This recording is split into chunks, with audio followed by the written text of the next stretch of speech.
It's tbrow here, and welcome to the video. Today we're going to be going over my art process and how I create artworks, and the sort of things that I think about while I'm drawing, and sort of the process that goes into that. Now, it's not necessarily going to be a tutorial, but I'll just be describing my sort of process while the time-lapse plays of an artwork I've already finished. But before we get into that, I just wanted to go over some of my brushes that I use. So my main sketching brush I use is just the regular pencil in Clip Studio. That's the main program I use.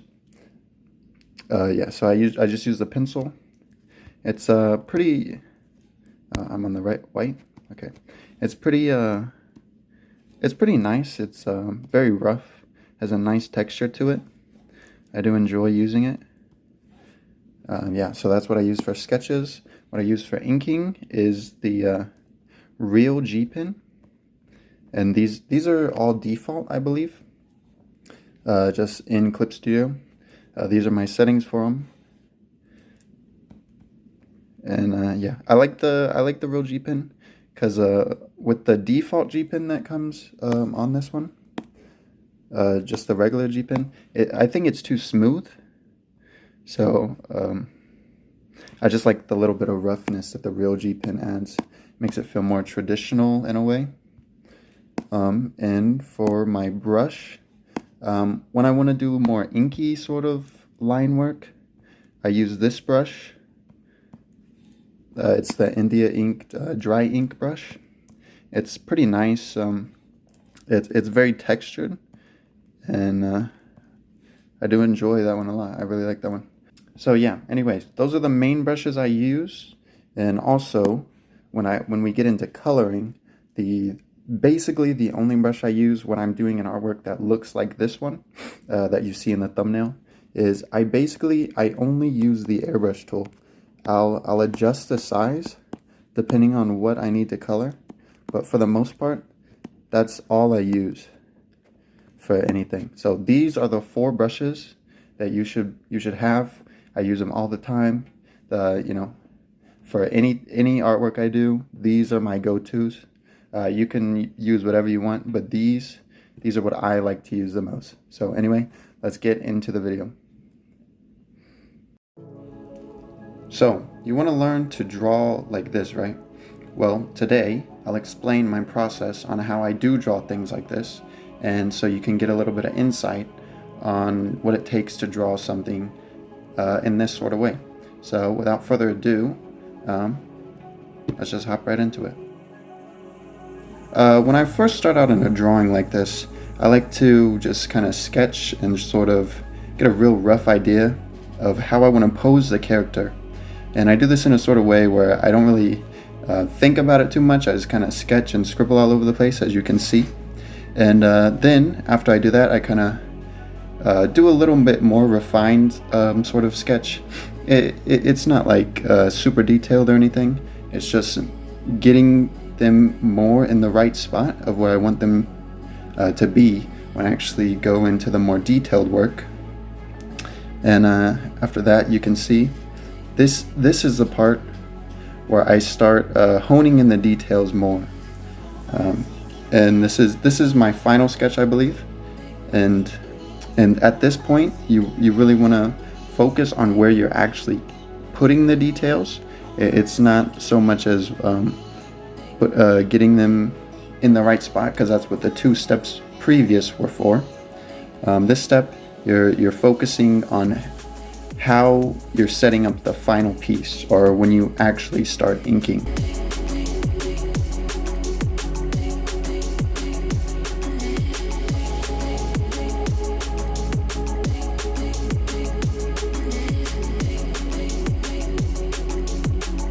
Okay, so now that we're into the inking part, a lot of times my inks are very clean. I try to keep them very clean.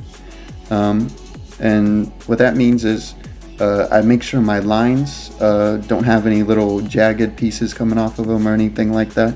But what I do focus on, or how I work when I ink, is I'm always pulling my pen down. It's always a downward motion. I'll rotate the canvas any way I need to get the pen going down. So I'm not moving my hand or drawing in these weird lines or anything. It's always a downward motion when I'm inking. And that's typically how I do it for the most part. I just try to make sure everything stays clean, very, very nice, and you know, not wild and jagged all over the place. A lot of some people, when they ink, they tend to try to get a real nice, clean, like curve or something.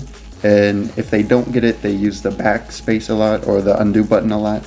I don't tend to do that. I gave up on trying to do stuff like that just because it kind of annoyed me. So when I ink, I'm always doing like a hashing sort of motion, but pulling my pen down and always fill in the lines and make sure they're very clean and they look nice.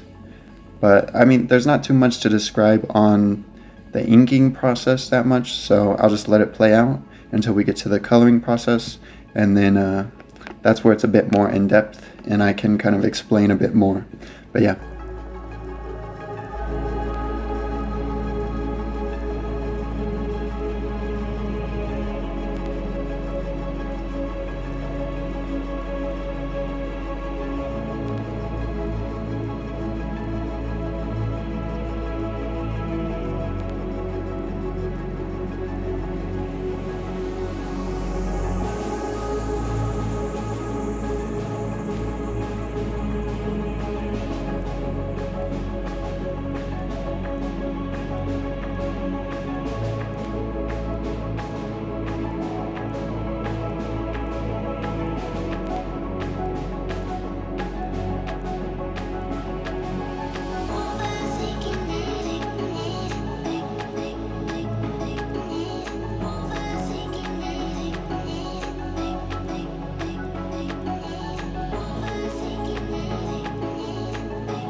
For coloring, I usually start out with a masking layer, and what that means is I select everything and then I invert the selection and I fill it in, and then using that layer I put my flats all clipped to that layer so they don't go outside of the lines of where I want them to be.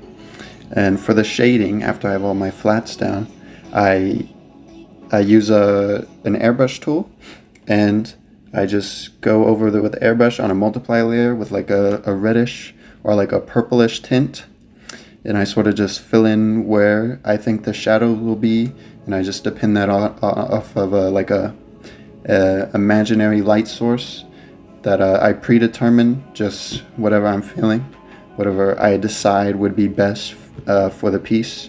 And it's typically where the neck shadow is where I go off of, is where the light source will be. And so yeah, I just do that. I typically start with the lighter color for my first multiply layer.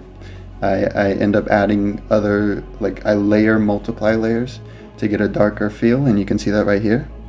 This is more of a purpler color, and I do that for the darker shadows where I think the shadows will be the darkest. And yeah, that's basically the whole coloring process. You just make sure you mask everything and then work with multiply layers. And what I do on the light side is I go in with an overlay layer that's like an almost white. It's like a pinkish white, the color I'm using, and I just right next to the shadows. I learned this trick. Right next to the darkest part of the shadow is where you want to make it the brightest, and it'll give you a nice contrast between the shadows and the light spots. So that's a little interesting trick that I like to do. But yeah, just wherever the light source is coming from, I make those parts brighter. And right here I'm using an add layer and doing all the highlights and everything like that. I'm going around the edges and giving them a tiny little bit of rim lighting. And you can see on the other side of the face I did a little bit of lighting there too. It kind of makes him look a little bit creepy at this point in time, but I'm pretty sure I fixed that in a second. I just brightened that up a little bit because it looks a bit weird. But yeah, for the most part, I just work with multiply layers, overlay layers, and then an add layer. And when I want to do like really heavy lighting, like right here that I just did, I use an add glow layer. And then and I really like, typically I use like an orange color, and I make my airbrush really big, and I just kind of lightly brush that in, and it gives it a nice like vibrance to it, so it like fits with its surroundings. But yeah, for the most part, that's all there is to coloring. So anyways, just watch the rest of the video, see how I pull the piece together in the end, and you know, that's all for now.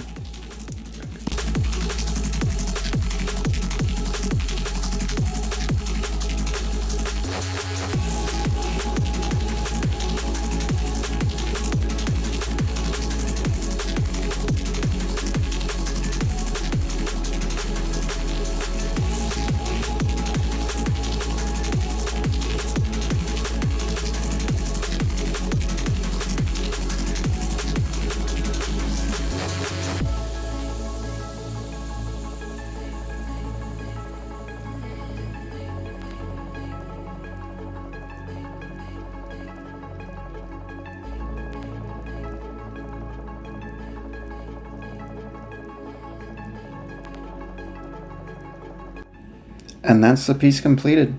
If you learned anything, if you liked it, make sure you subscribe, leave a comment, and have a great day.